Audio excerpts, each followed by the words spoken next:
Hi everybody, Amazing Zane here, and today we're going to be reviewing the LEGO Collector's Edition of the Back to the Future DeLorean from 2022.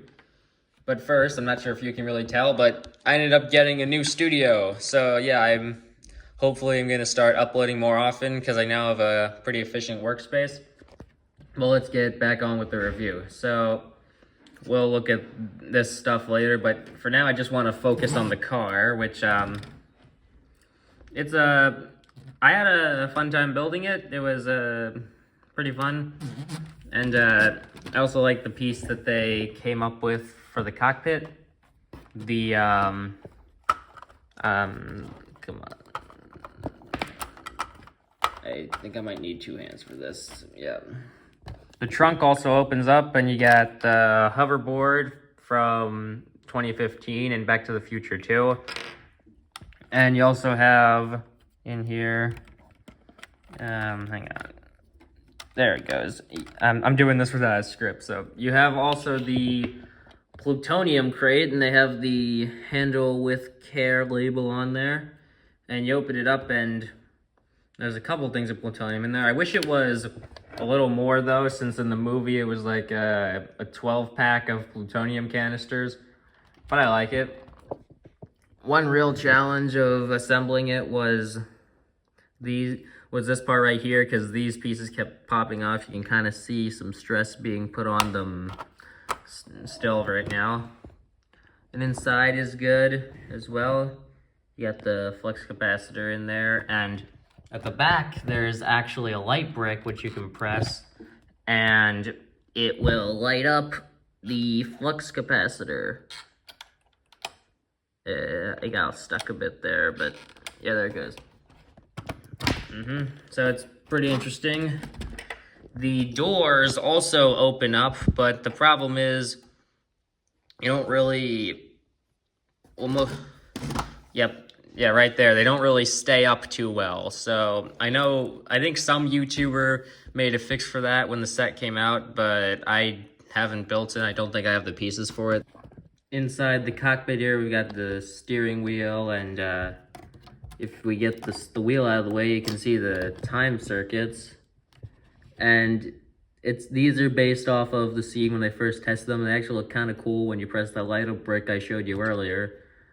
Looks pretty nice. And if we turn it around here, we can also get a better view of the flux capacitor. At least they spelled, I'm not sure if you can see it correctly, but they did spell shield correctly this time, so that's a plus. And we also have the chairs, which can seat the minifigure, though there's no studs for it. So yeah, that's the interior. All right.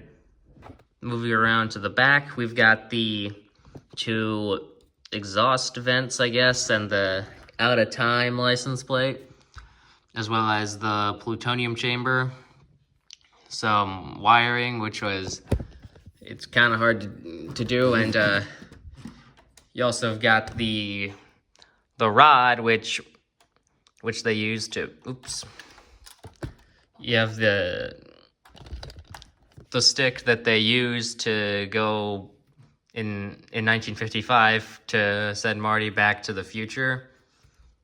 Now, I mentioned also there's also these little wires which going around the car, which I thought was a really interesting technique that they used. So I mentioned the door thing earlier, but that's not my biggest problem with the set. My biggest problem is, and I know it's not really meant for it, but you can actually, when you rotate the car, the wheels are really susceptible to popping out, and that's because of a function that we'll get to later. But we're gonna just look at the minifigures now, so there we go. So here are the minifigures in the set. We got Marty McFly and Dr. Emmett Brown.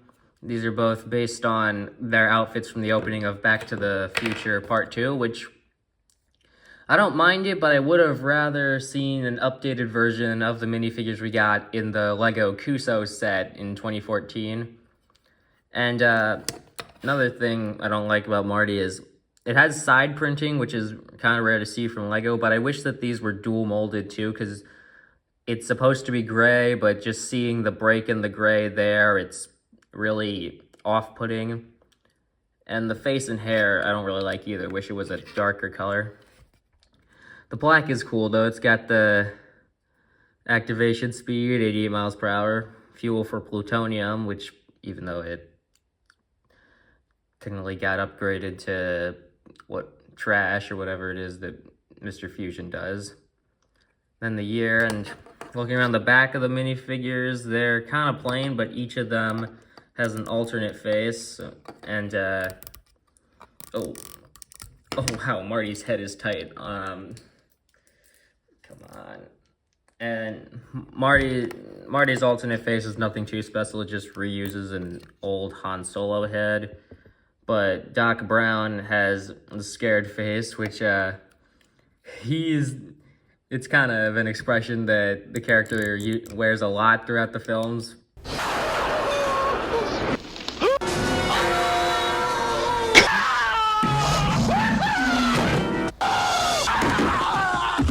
But I also like the design with the goggles.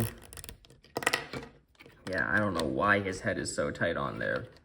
But both these minifigures are pretty good, and but we're gonna go back to talking about the DeLorean for some really interesting feature that they added with the set, which I really like. Okay, so now we are back on the DeLorean, and you might notice that there are a couple things missing, notably the hook and the plutonium chamber. And there's actually a reason for that, because the set gives you the option for building a version of the car from all 3 films. So this is where the license plate goes. It's a little difficult to get in there, but the instructions tell you to swap it out for the barcode license plate. And so you just put that in there. And then there's this assembly, which ends up going here. Then you have the Mr. Fusion reactor, which in here you got the soda and the banana, which Doc ended up putting in there after going through Marty's garbage can at the end of the first movie. So you put that in there, and now you've got the Mr. Fusion part. Now you got the car from 2015, and now it's time to show you the reason why the wheels were coming off earlier. And it's because if you flip this lever, it actually can convert the car into flight mode, and they give you these 4 clear bricks to hold it up in flight mode. So I can place them here, here.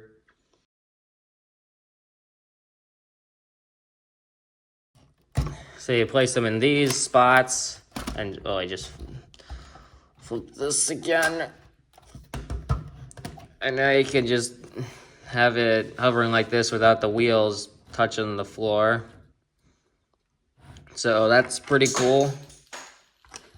And however, they also give you an option to convert it into what it looks like in the 3rd movie, which I'll show you right now.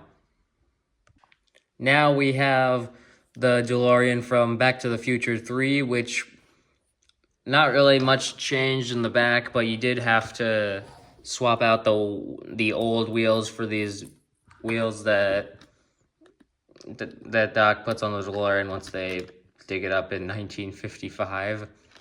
And you also had to place the time circuits on the hood, which used a lot of cool design, like they use a whiskey glass for one of the components, and there were some anti-studs under the hood before, but the instructions tell you to flip them around so you can attach them.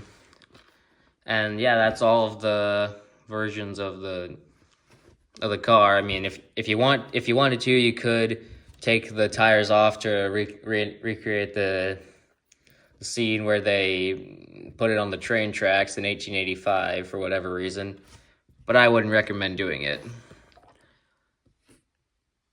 Here we have the box for this set, and I think it is really nice. The 1,872 pieces count is kind of odd to me. I wish it had something like 1,985 or 885 pieces, something specific to one of the eras that they went to. And the back is pretty cool. It shows all the different configurations you can do and the light brick for the flux capacitor. It's just a really well-designed box overall, and the instruction manual is pretty cool too. Shows the scene of when they first tested it out and they recreated the spinning license plate with the piece. And while you're building it, it gives you facts about the production of the cars used in the movie, and I just found that really interesting. So here we've got the extra pieces for the set, and overall they're okay. You got a couple extra printed pieces here, as well as some chrome parts.